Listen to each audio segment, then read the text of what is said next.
Leap ನಮ್ಮ ಸರ್ಕಾರದ ಮಹತ್ವಾಕಾಂಕ್ಷಿ ಯೋಜನೆಯಾಗಿದ್ದು, ಬೆಂಗಳೂರು ಹೊರತುಪಡಿಸಿ ಇತರ ನಗರಗಳಲ್ಲಿ ನವೋದ್ಯಮ ಮತ್ತು ಉದ್ಯಮಶೀಲತೆಯನ್ನು ಉತ್ತೇಜಿಸಲು 1,000 ಕೋಟಿ ರು ವೆಚ್ಚದಲ್ಲಿ ಪ್ರಾರಂಭಿಸಲಾಗಿದೆ.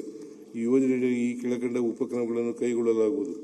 ದೀರ್ಘಕಾಲೀನ ಉದ್ಯಮ ಶೈಕ್ಷಣಿಕ ಪಾಲುದಾರಿಕೆಗಳ ಮೂಲಕ ಉದ್ಯೋಗಾವಕಾಶ ಹೆಚ್ಚಿಸಲು KDEM ಸಂಸ್ಥೆಯ ಸಹಯೋಗದೊಂದಿಗೆ ಸೂಪರ್ 100 ಇಂಡಸ್ಟ್ರಿ ಅಕಾಡೆಮಿಯ ಅಡಾಪ್ಷನ್ ಪ್ರೋಗ್ರಾಂ ಅನ್ನು ಜಾರಿಗೊಳಿಸಲಾಗುವುದು. ಕಾಂಬಿನೇಟರ್ ಮೂಲಕ ನವೋದ್ಯಮಿಗಳಿಗೆ ವೇಗವರ್ಧಕ ಕಾರ್ಯಕ್ರಮಗಳನ್ನು ಆಯೋಜಿಸಲಾಗುವುದು. ರಾಜ್ಯದ 2ನೇ ಮತ್ತು 3ನೇ ಹಂತದ ನಗರಗಳಾದ ಹುಬ್ಬಳ್ಳಿ, ಕಲಬುರಗಿ, ಹೊಸಕೋಟೆ ಮತ್ತು ಮೈಸೂರಿನಲ್ಲಿ ಉದ್ಯಮಿಗಳಿಗೆ ಇನ್ಕ್ಯುಬೇಷನ್ ಸೌಲಭ್ಯಗಳನ್ನು ಒದಗಿಸಲು ಕಿಯೋನಿಕ್ಸ್ ಸಂಸ್ಥೆಯ ಮೂಲಕ ಪ್ಲಗ್ ಅಂಡ್ ಪ್ಲೇ ಸೌಲಭ್ಯದ ಲೀಪ್ ಲ್ಯಾಬ್ಸ್ ಗಳನ್ನು ಸ್ಥಾಪಿಸಲಾಗುವುದು. ESDM ಮತ್ತು ಸೆಮಿಕಂಡಕ್ಟರ್ ವಲಯದಲ್ಲಿ ನಮ್ಮ ರಾಜ್ಯವು ಅಗ್ರಸ್ಥಾನದಲ್ಲಿದೆ. ಇತ್ತೀಚಿನ ದಿನಗಳಲ್ಲಿ ಪ್ರಮುಖ ಜಾಗತಿಕ ಕಂಪನಿಗಳಾದ Foxconn, Lam Research, Applied Materials ನಮ್ಮ ರಾಜ್ಯದಲ್ಲಿ ಹೂಡಿಕೆ ಮಾಡಿದ್ದು ಹೆಮ್ಮೆಯ ವಿಷಯವಾಗಿದೆ. ಬೃಹತ್ ಕಂಪನಿಗಳಿಂದ 45,000 ಕೋಟಿ ರುಗಳ ಹೂಡಿಕೆ ಅಂದಾಜಿಸಿದೆ. ಪ್ರಸ್ತುತ ಸಾಲಿನಲ್ಲಿ ಆರ್ಟಿಫಿಷಿಯಲ್ ಇಂಟೆಲಿಜೆನ್ಸ್ ಕ್ಷೇತ್ರವನ್ನು ಮತ್ತಷ್ಟು ಬಲಪಡಿಸುವ ಉದ್ದೇಶದಿಂದ ಈ ಕೆಳಕಂಡ ಉಪಕ್ರಮಗಳನ್ನು ಜಾರಿಗೊಳಿಸಲಾಗುವುದು.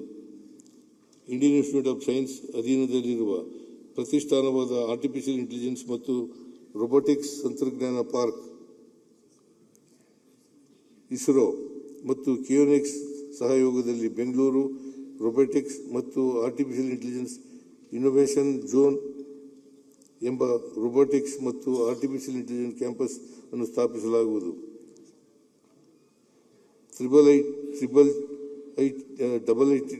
IIT ರಾಯಚೂರಿನಲ್ಲಿ ಆರ್ಟಿಫಿಷಿಯಲ್ ಇಂಟೆಲಿಜೆನ್ಸ್ ಶ್ರೇಷ್ಠತಾ ಕೇಂದ್ರವನ್ನು 5 ಕೋಟಿ ರು ವೆಚ್ಚದಲ್ಲಿ ಸ್ಥಾಪಿಸಲಾಗುವುದು.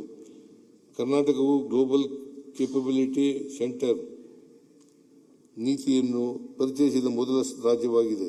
ನಮ್ಮ ಸರ್ಕಾರದ ಸಕಾರಾತ್ಮಕ ನೀತಿಯಿಂದ ಇದುವರೆಗೂ ರಾಜ್ಯದಲ್ಲಿ 550ಕ್ಕೂ ಹೆಚ್ಚು GCCಗಳು ಕಾರ್ಯನಿರ್ವಹಿಸುತ್ತವೆ. GCC ನೀತಿಯಡಿಯಲ್ಲಿ 2029ರ ವೇಳೆಗೆ 5,500 ಹೊಸ GCCಗಳನ್ನು ಸ್ಥಾಪಿಸುವ ಗುರಿಯನ್ನು ಹೊಂದಿದ್ದು, ಇದರಿಂದಾಗಿ 3.5 ಲಕ್ಷ ಜನರಿಗೆ ಉದ್ಯೋಗ ಮತ್ತು ಸುಮಾರು $50 ಬಿಲಿಯನ್ ಆರ್ಥಿಕ ಉತ್ಪಾದನೆ ಸಾಧ್ಯವಾಗಲಿದೆ. ಕಿಯೋನಿಕ್ಸ್ ಮೂಲಕ ಮಂಗಳೂರಿನಲ್ಲಿ IT ಪಾರ್ಕ್ ಅನ್ನು ಅಭಿವೃದ್ಧಿಗೊಳಿಸಿ GCCಯನ್ನು ಪ್ರೋತ್ಸಾಹಿಸಲಾಗುವುದು.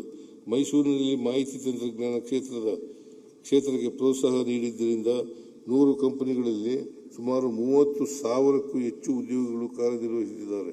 ಬೆಂಗಳೂರಿನ ದಟ್ಟಣೆಯನ್ನು ಕಡಿಮೆ ಮಾಡಲು ಹಾಗೂ ವಿಕೇಂದ್ರೀಕೃತ ಆರ್ಥಿಕತೆಯನ್ನು ಪ್ರೋತ್ಸಾಹಿಸಲು ಮೈಸೂರು ನಗರವನ್ನು ರಾಜ್ಯದ 2ನೇ IT ಸಿಟಿಯನ್ನಾಗಿ ಅಭಿವೃದ್ಧಿಪಡಿಸಲಾಗುವುದು. ಡ್ರೋನ್ಗಳ ಪರೀಕ್ಷೆ ಮತ್ತು ಕಾರ್ಯಕ್ಷಮತೆ ಮೌಲ್ಯಮಾಪನಕ್ಕೆ ಬೆಂಬಲ ನೀಡುವ ಉದ್ದೇಶದಿಂದ ಚಿಕ್ಕಬಳ್ಳಾಪುರ ಜಿಲ್ಲೆಯಲ್ಲಿ ಡ್ರೋನ್ ಪರೀಕ್ಷಾ ಸೌಲಭ್ಯ ಕೇಂದ್ರ ಸ್ಥಾಪಿಸಲು ಉದ್ದೇಶಿಸಿದೆ. ಪರಿಣಾಮಕಾರಿ ಶಸ್ತ್ರಚಿಕಿತ್ಸೆಗೆ ಪೂರಕವಾಗಲು ಅಡ್ವಾನ್ಸ್ಡ್ ಸರ್ಜಿಕಲ್ ಅಸಿಸ್ಟಿವ್ ರೋಬೋಟ್ಗಳನ್ನು IIT ಬೆಂಗಳೂರು ಮತ್ತು ನಿಮಾನ್ಸ್ ಸಂಸ್ಥೆಗಳ ಸಹಭಾಗಿತ್ವದಲ್ಲಿ ವಿನ್ಯಾಸಗೊಳಿಸಲು 4 ಕೋಟಿ ರುಗಳನ್ನು ಒದಗಿಸಲಾಗುವುದು. ಹೊಸದಾಗಿ ಸ್ಥಾಪಿಸಲಾದ institute of advanced genome editing and gene therapy ಮತ್ತಿತರ ಬಯೋಟೆಕ್ನಾಲಜಿ ಆಧಾರಿತ ಪ್ರಯೋಗಾಲಯಗಳಿಗೆ ಸ್ಥಳಾವಕಾಶ ಕಲ್ಪಿಸಲು ಮಾನವ ತಳಿಶಾಸ್ತ್ರ ಕೇಂದ್ರದಲ್ಲಿ ಒಟ್ಟು 20 ಕೋಟಿ ರುಗಳ ವೆಚ್ಚದಲ್ಲಿ ಮೂಲ ಸೌಲಭ್ಯವನ್ನು ಒದಗಿಸಲಾಗುವುದು. ಬೆಂಗಳೂರಿನಲ್ಲಿ ಅತ್ಯಾಧುನಿಕ ಆರ್ಟಿಫಿಷಿಯಲ್ ಇಂಟೆಲಿಜೆನ್ಸ್ ಉತ್ಕೃಷ್ಟತಾ ಕೇಂದ್ರವನ್ನು ಸ್ಥಾಪಿಸುವ ಉದ್ದೇಶದಿಂದ institute of bio informatics and applied biotechnology, centre for cellular and molecular platforms ಹಾಗೂ ನ್ಯಾಸ್ಕಾಮ್ ಸಂಸ್ಥೆಯ ಸಹಭಾಗಿತ್ವದಲ್ಲಿ ಒಟ್ಟು 16 ಕೋಟಿ ರುಗಳ ವೆಚ್ಚದಲ್ಲಿ 2 ಉತ್ಕೃಷ್ಟತಾ ಕೇಂದ್ರಗಳನ್ನು ಸ್ಥಾಪಿಸಲಾಗುವುದು. ಮುಂದಿನ 5 ವರ್ಷಗಳಲ್ಲಿ ಕ್ವಾಂಟಮ್ ಕ್ಷೇತ್ರದಲ್ಲಿ ಅವಶ್ಯವಿರುವ ಉತ್ಕೃಷ್ಟ ಮಾನವ ಸಂಪನ್ಮೂಲವನ್ನು ಪೂರೈಸಲು ಸಂಶೋಧಕರು ಹಾಗೂ ತಂತ್ರಜ್ಞರನ್ನು ಸಿದ್ಧಪಡಿಸುವ ನಿಟ್ಟಿನಲ್ಲಿ ಕರ್ನಾಟಕ ಕ್ವಾಂಟಮ್ ರೋಡ್ ಮ್ಯಾಪ್ನ ಪಶ್ಚಿಮ ಹಂತದ